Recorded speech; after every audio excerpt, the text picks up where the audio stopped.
This is a single leg hip extension. As we know, for CCP Coach, this is testing as well as for single leg level 1, but also as an exercise. So for exercise selection, we're going to talk about this as an exercise. Nelly was fantastic and helped me out today. A couple of things to think about, just physiology for the positioning of it, more so for the selection of exercise.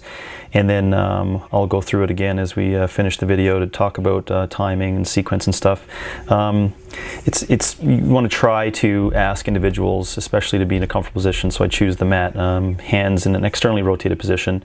The reason why you want to think about that for an externally rotated position and then see her palms up is that when she takes, like for example now, when she's going to take a leg off, raise her hips up, she takes that right leg off.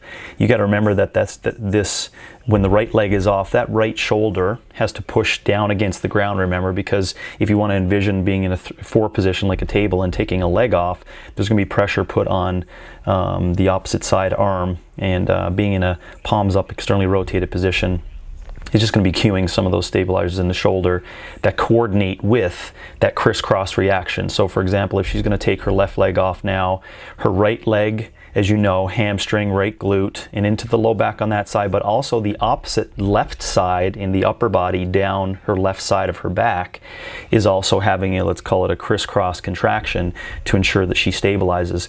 The test in itself is what you're looking to do is, if you watch really closely, she's going through this, when she does have a planted, let's see, left leg. See when she raises her hips up and tries to cue things differently now. Yeah, so she has a planted left leg and she takes her right leg off. You'll see the right hip drop even with cueing. So I'm trying to fix her with some cueing now of where her pelvic position is in neutral pelvis by just raising the hips up slightly off the ground. Right, so you can see a smaller amount, engaging the glutes, and then asking her to take her left leg off or right leg off when she does the test. You can see the right hip still drops a tiny bit. So as a coach, you just want to say, well, with single leg activities, that left glute and left side is not working as efficiently in comparison to right side in this, body weight stabilization activity. And so you want to ask a number more questions then in terms of why that's the case. And so you may want to investigate, especially when the right leg is off, why, if possible, that upper body opposite side is not working to maintain the pelvic position, because you can see she is better with that right glute when it's planted on the ground. So I tried cueing a couple things. I raised her up just a tiny bit and said to try to get to neutral pelvis with activation of her glutes, and then picking the toes up can also ensure that she drives through the ground with posterior chain for both of it and cueing, and it didn't really fix that right side droop that we saw as much as I wanted. And so now I'm just talking to her about, her past and previous injuries and things like that. And she's not giving me a lot of information onto it. And I just like to basically just see the exercise and let it dictate, how she moves, as opposed to injury. Injury can be complicated, and trying to figure out how the body is compensating and how things are working together. So in hindsight for the exercise, if someone, first of all, as the test, you want to see if they have imbalances. If there's not imbalances, you basically just want to make sure it's like a time under tension. You want to create a time under tension that someone can hold that stable pelvis with one leg extended out. And then you can create variations with that leg being extended out. But the cues to remember is palms up, which she starts to cue and get away from, but she'll go back to. So palms up.